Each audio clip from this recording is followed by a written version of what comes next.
Je suis Dr Ismaël Bourgué. J'étais candidat à la présidence de l'Association des jeunes pour le développement de Dalaba et je viens d'être élu avec une majorité vraiment confortable à cette présidence. Mon premier mot, bien sûr, c'est de remercier tous ceux qui sont venus se mobiliser pour voter, que ce soit ceux qui ont voté pour moi ou ceux qui n'ont pas voté pour moi. C'est de les remercier et prier Dieu qu'il me donne la santé et la longévité, la force nécessaire pour être à la hauteur des attentes filles et fils de Dalaba. J'ai un programme que j'ai déjà expliqué aux uns et aux autres. L'un des points forts de ce programme, c'est de travailler pour obtenir et faire les états généraux de la santé, de l'éducation et du tourisme à Dalaba. Pour moi, c'est extrêmement important parce que nous ne voulons pas faire du maquillage dans le cadre du développement de Dalaba.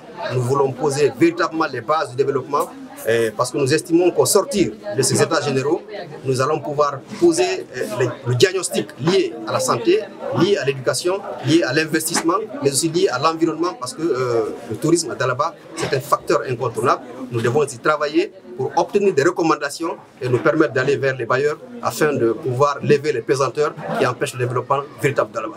Et bien évidemment, le monde, comme on dit, les choses évoluent. Les choses vont changer absolument. Et il y a de nouvelles personnes qui vont venir, qui vont être envoyées par les sous-préfectures. Je précise que ceux qui vont être mis dans les bureaux sont envoyés par les différentes sous-préfectures, donc par les associations. Ceux qui sont là, je ne sais pas s'ils vont être renvoyés ou pas, je n'en sais rien. Les coordinations sous-préfectorales ont toute la latitude et l'autonomie d'envoyer qui ils veulent. Et moi, je mettrai mon bureau en fonction de ceux qui seront mis en place.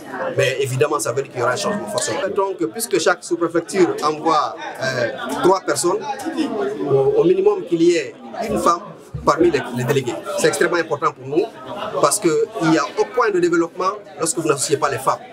Comme on le dit, ce que femme veut, Dieu le veut. Donc nous avons besoin d'entendre ce que nos sœurs proposent dans le cadre du développement. Aucune nation ne s'est développée en dehors de ces femmes. Donc nous sommes obligés de travailler avec les femmes, nous sommes obligés de tenir compte de leur avis.